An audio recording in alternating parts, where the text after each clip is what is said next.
And finally, thermal scanners and additional hand-washing points are being set up for devotees who are participating in the Hindu festival of Thaipusam, which will kick off on Friday night. Now, this comes in light of the outbreak of the novel coronavirus here in Singapore. Deborah Wong has more. The final preparations for Thaipusam are underway. But this year, devotees will be greeted by health advisories before they step into the temple. Those we spoke with remain undeterred, even though some other mass gatherings are being suspended in light of the virus outbreak. This is a religious thing. Everybody is going to be careful, and people are going to do the best that they can to avoid any incidences during the event. So he's not very concerned. But we always wash our hands with the soap, wash our face, especially this mouth part, nose part, and don't handshake, say vanakkam, don't touch each other. I make sure that once I finish everything, I just cleanse myself and make sure that that's the most important thing, cleansing myself and keeping myself clean and making sure that I don't fall sick also at the same time.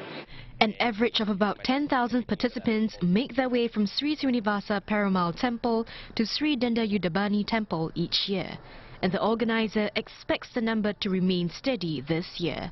It's setting up more hand-washing points on the temple grounds for them, but has advised devotees to stay home if they're unwell. Their temperature will be taken at the temple before the procession begins. Those who appear to have a fever will be isolated for further checks. We are quite ready to implement the thermal scanning at our entry points. We have also told them to avoid the crowded periods of time, which is usually early morning between 12 midnight and 3 a.m. and the evening hours after about 5-6 o'clock onwards to about 11:30. The temple isn't that busy now, but from Friday evening all the way to Saturday night, around 10,000 devotees will move out from here for the procession over a 24-hour period. Now, as in past years, the crowd may swell with onlookers.